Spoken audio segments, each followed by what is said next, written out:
visions through my dreams, seeing myself swimming in the universe. My ancestors gave me gifts to read cards, predict and heal.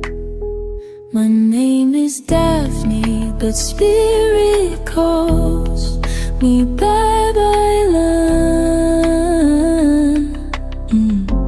Angels communicate through numbers. Intuition is so deep.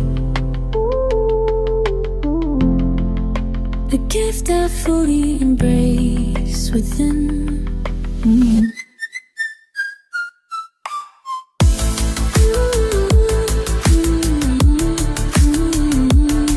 Hi everyone! Welcome po sa inyong almost personal reading.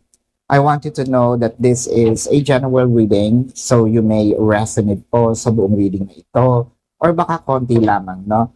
Take what's only yours. I also want you to know that this is a timeless reading. So whenever you find the video, the message is also meant to find you. Now let's check kung ano po ang mga nangyayari sa paligid. Mag-draw tayo ng at least, of course, alam nyo na, 2 cards. The Magician and the Empress. So gustong-gusto natin itong taong ito. No?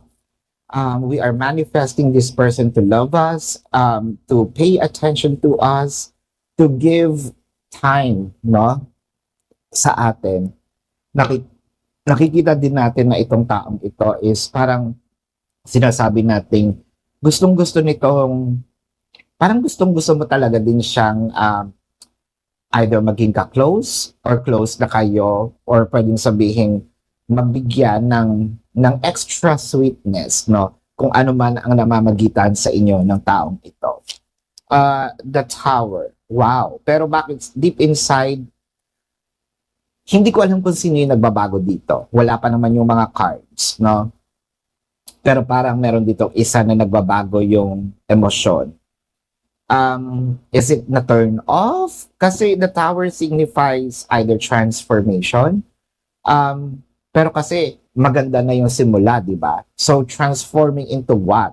And sometimes the tower is sometimes, no, negatively impacting what is going on in the energy. The Judgment and the 2 of Intelligence. Bakit parang may nagpakita dito agad ng tunay na kulay? So, parang okay na sana, no? Things are running smoothly, things are getting okay, things are, sabihin natin, almost, no? Parang nagfo-fall into their own places.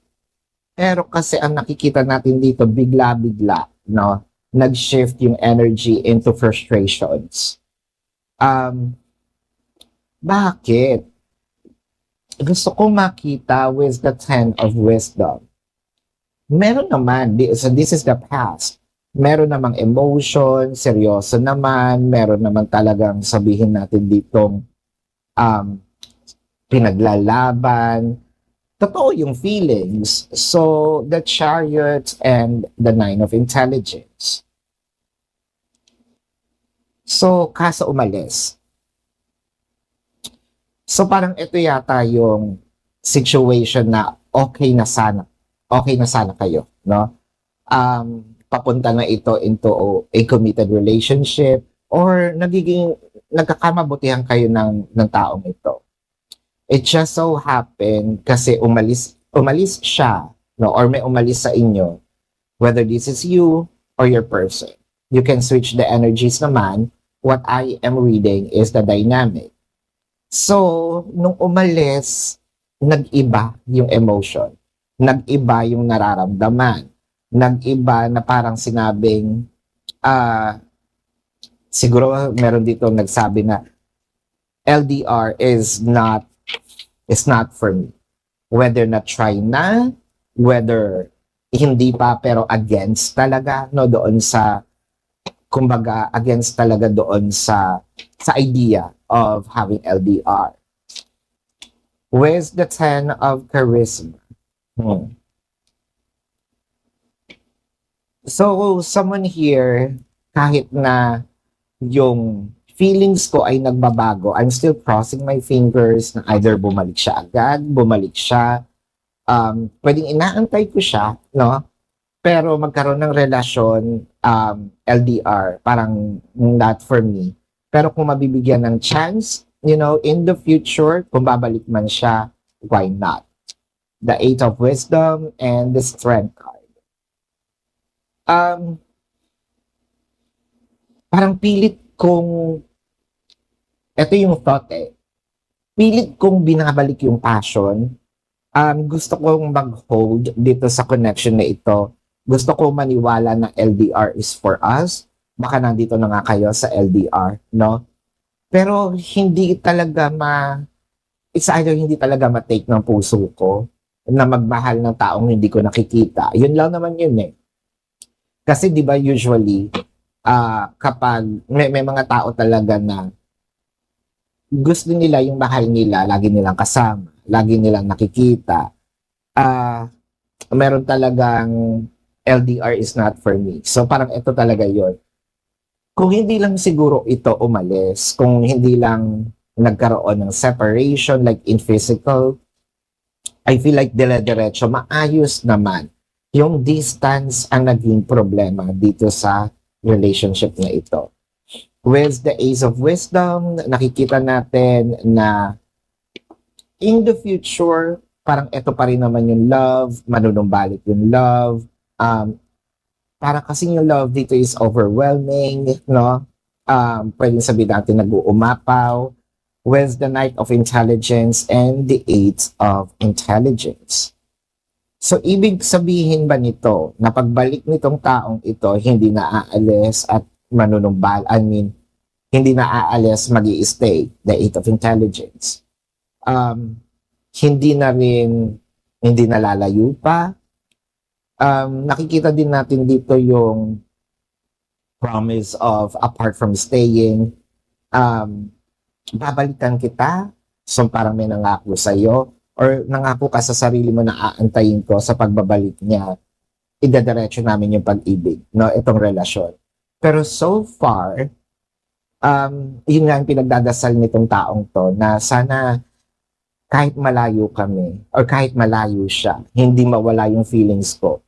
Kasi nag-iiba na malaking factor dito yung yung distansya. Kailangan laging magkasama, no? Siguro nagka-create na rin ito ng separation anxieties, kaya ganyan, no? This is your reading. So let's check the zodiac sign, pero bago po yan, I want you to know na ito po, no, kung kayo nakaka-resonate, let me know sa comment section. Kung meron po kayong mga tanong, idiretso nyo dun sa website. Huwag nyong idiretso sa email, hindi ko po sinasagot. It's a waste of time, no? Sa website po kayo dumiretso. Click the link, you will be routed to the website. Nandun po yung name, number, QR code, amount per question. Take advantage of the 4 questions plus 1. Kasi discounted na yun. Yung mga inquiries sa email mismo na direkta, waste of time yun for me and for you. Kasi, kukunin ko din yung link, sisend ko sa'yo. Ikaw, nag-send ka sa akin, aantayin mo yung response ko. Pag naantay mo yung response ko, didiretso kita sa link, pipindutin mo rin yung link, no? So, napapagod lang tayo pare-pare. Diretso na yun na doon sa link. Tingnan na natin ang zodiac sign, no? This can be their sun sign or a placement in their chart. Siyempre, reading mo to, lalabas ang iyong zodiac sign, if not, placement din ng iyong chart. I'm seeing Libra, Aquarius, Cancer, Leo,